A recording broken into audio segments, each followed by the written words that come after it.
Hey kids, it's your old pal Mr. Sketchy. I'm coming to you from a storage unit that somebody left unlocked. I just came in here to make sure nothing sketchy was going on. Just checking. But while I'm in here, I'm going to set up and do some drawing for you, and you can watch. So, please enjoy this brief demonstration sketching video. All right. All right, kids. Today we're going to be drawing facial features. So I'm going to start off with an eye. I'm going to show you kind of the parts of the eye and how to draw it simply with lines. And then I'm going to show you how to shade it, or where to look for shadows if you're shading. So a really good tip for drawing eyes is to start with the upper eyelid and break the shape down into 3 segments. All right. So I want to look at the 3 segments, how long they are, what angles they're at. And then I want to kind of turn that into a curve at the end because I don't want my eye to have a lot of corners. Same idea on the bottom, except there's only 2 segments down there. So if you look at how big each of those segments are and the angle they're going at, you're going to have a pretty good likeness of the eye you're drawing.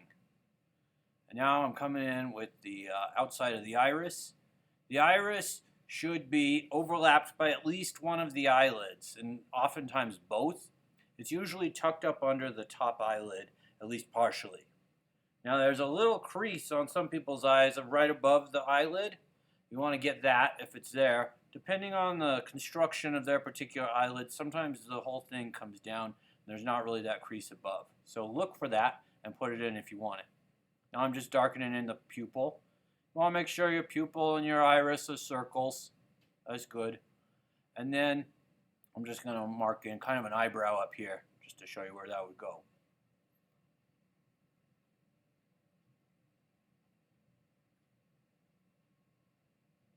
And there's kind of a simple eye just using lines. Now I'm going to draw another one and kind of shade a little bit and show you where to look for shadows or where to add shadows if you're working from your imagination. So again, same idea. I'm breaking the top lid into 3 segments and then trying to turn them into a curve. And the bottom lid is just 2 segments. I get a little schmutz out of there. All right, so there we go. Now I'm going to draw my iris. Again, trying to get a circle.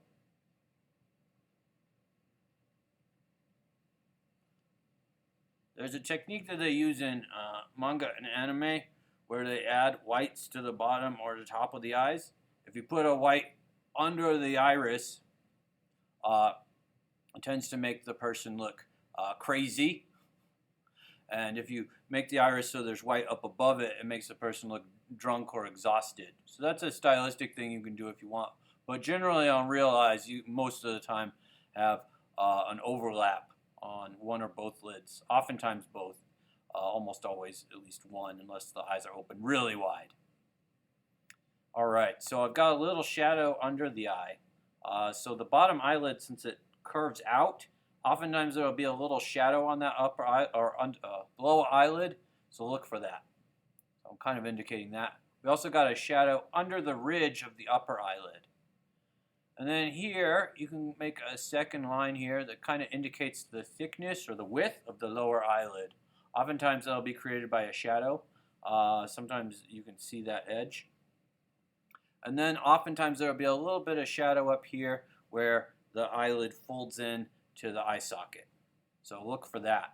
Depending on which side the light's coming from, sometimes it's big, sometimes it's little. Usually one eye will have a little shadow there, one eye will have a lot of shadow, but it just depends where the light's coming from. So also pay attention and look at that. I'm adding in my eyebrow, and I'm deepening this crease a little bit. Now, you can see that I drew in the highlight. Eyes are wet, usually, and that makes them shiny. So oftentimes they'll have a strong highlight. It's a good idea before you start shading in the iris to kind of draw a light line around that highlight so you can protect it when you're shading. You can also erase highlights out, but you get better highlights if you can protect the paper usually. So now I'm drawing the eyelashes. The eyelashes actually come a little bit down from the eyelid and then hook back up. And then the lower ones, you see that second line that I drew under the top edge of the bottom lid? the eyelashes will actually grow out a little below there, kind of where that line is, and that's where they'll emerge from. So you can make the eyelashes as long as you want. You have to be careful though, because a lot of times if you make real long eyelashes, they start to look like spider legs, and they can scare people who are looking at your art. So you got to be careful about that. Now I'm shading in the iris. Oftentimes there'll be a darker ring of pigment around the outside of the iris, and then it'll be kind of lighter in that middle segment as it moves towards the pupil. So just kind of look out for that. There can also be a lot of variation and patterning in the iris. I'm not going to get too into that, but you can play around with that when you're drawing eyes on things to creep people out. You can also kind of chunk the eyelashes together into one kind of shape.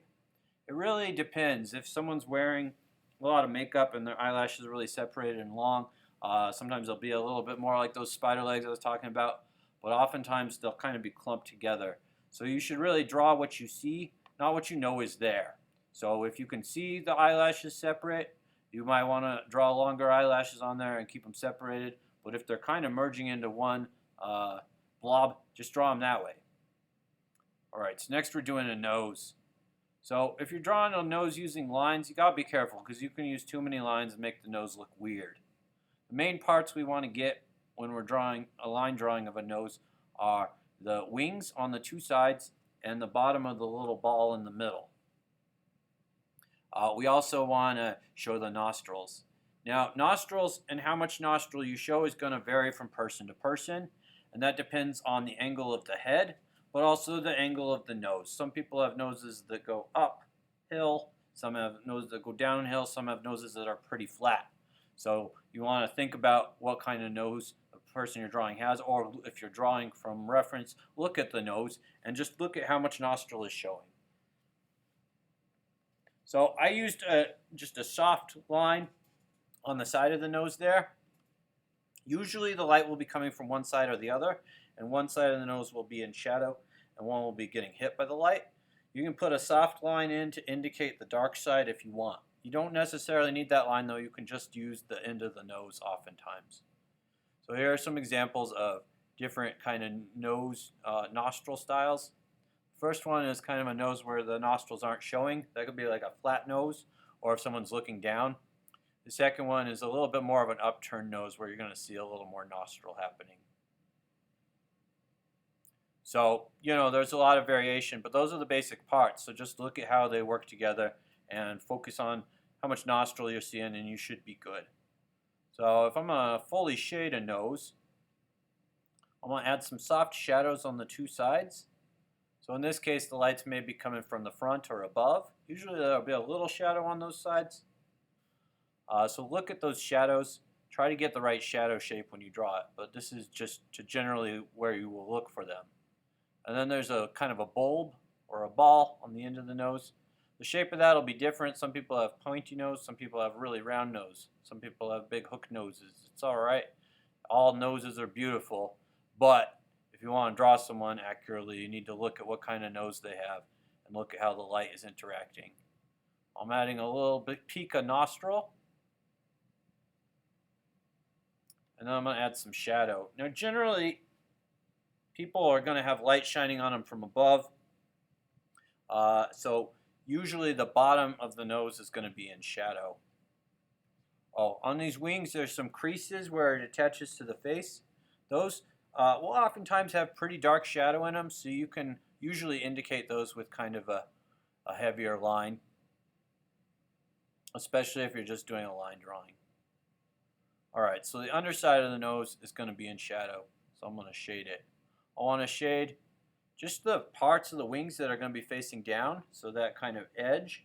And then for the ball of the nose, I want to think about it almost like it's a sphere, and just kind of shade the lower curved part.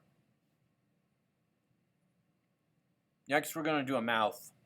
So I think the best way to do mouths is to start with the line in the middle, the expression line that opens up for the food to go in. And I like to think of it as looking like kind of a stretched out M. So you can see it's kind of shaped like an M that's been really stretched out.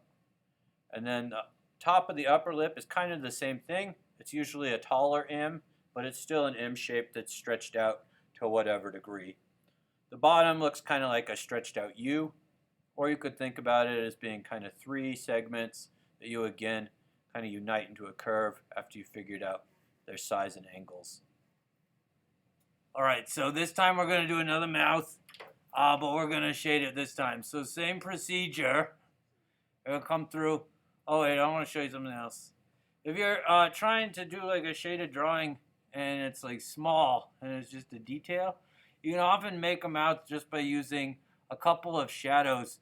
So the first shadow would be the shape of the upper lip, because that's usually facing down, so it's usually in shadow. And then if you just got another shadow under the lower lip, you can usually indicate a mouth that way. Here's kind of an example, and here's the nose up above, so you can kind of see how those shadow shapes can even just indicate a mouth and a nose very simply. Alright, so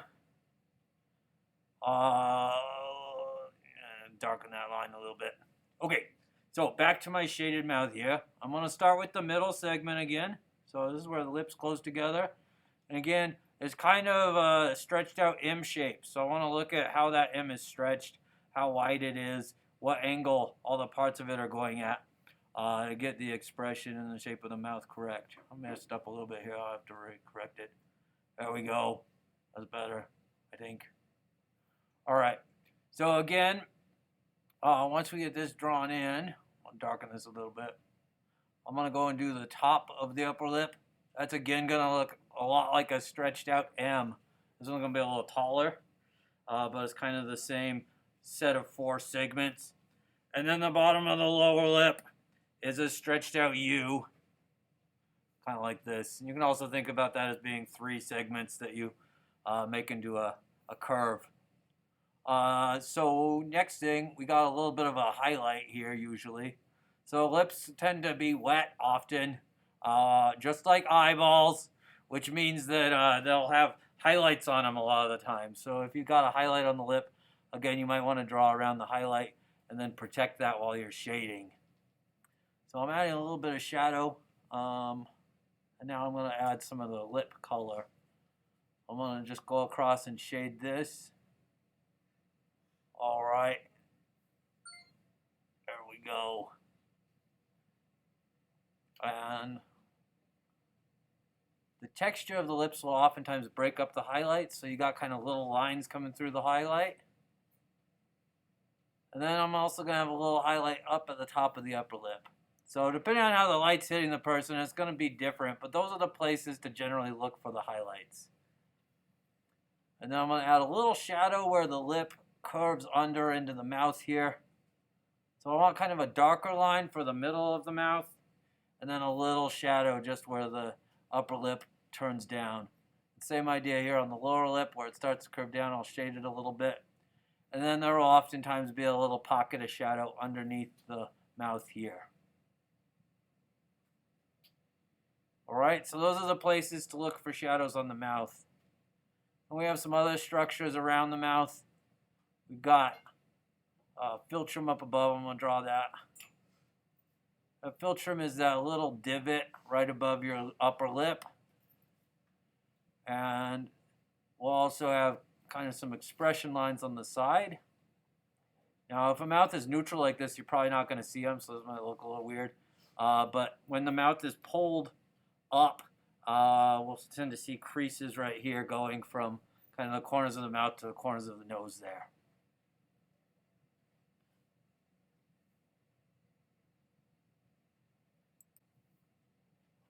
Alright, so last but not least is the ear.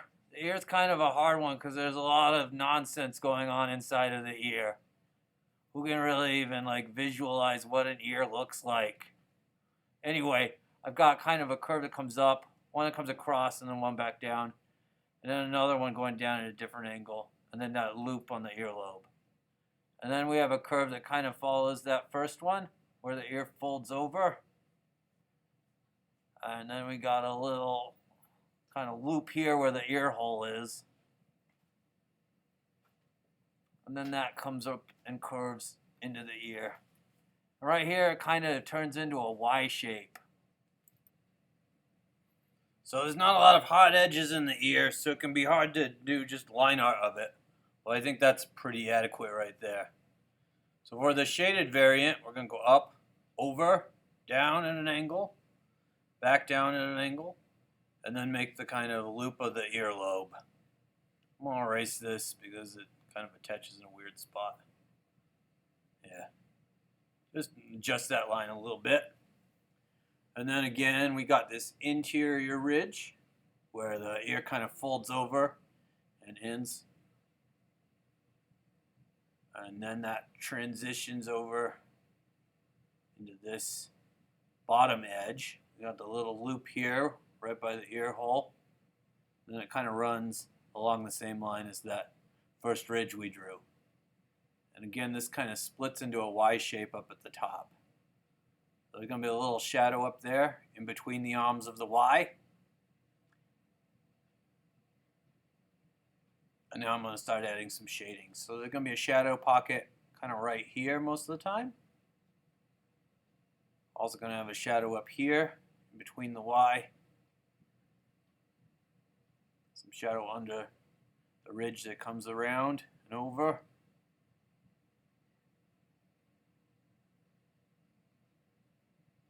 And then a little bit in the ear hole here in this area.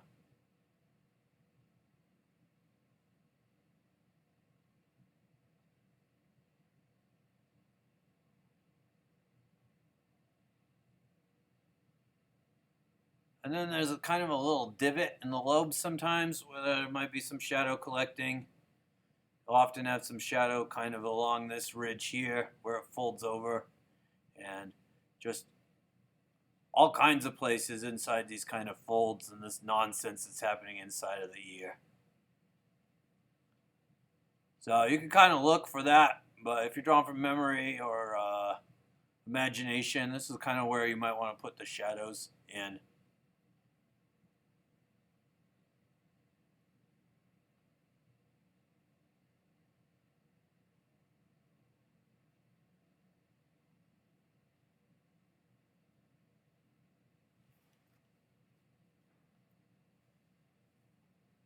Now I'm just going to kind of darken in some of the lines, the key edges.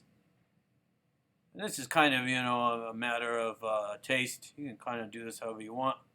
I'm just kind of strengthening some of the stronger lines that I want to emphasize in the drawing here.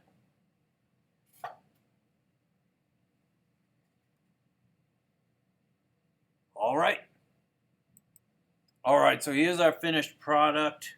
Facial features are really important because you use them to draw faces.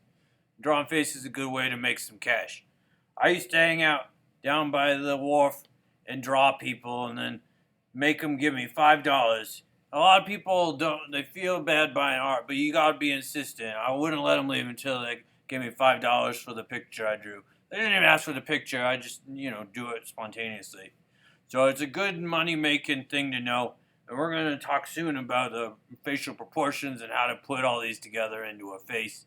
But it's good for you to know how to draw the features first. So I hope that was helpful, and we will see you next time. Wasn't that wonderful, kids? I know I enjoyed it, and I bet you did too. Now remember, if you did enjoy the video, you are contractually obligated to leave $5 in the old coffee can out behind the Applebee's. It's under the bush. You know where it is, all right? So don't forget to pay your $5 for the video. You got to leave it in the coffee can. It's old coffee can. It's under the bush behind the Applebee's, all right? So don't forget to leave your $5 for Mr. Sketchy. I gotta earn my sketching dough, All right, we'll see you next time, kids. Goodbye.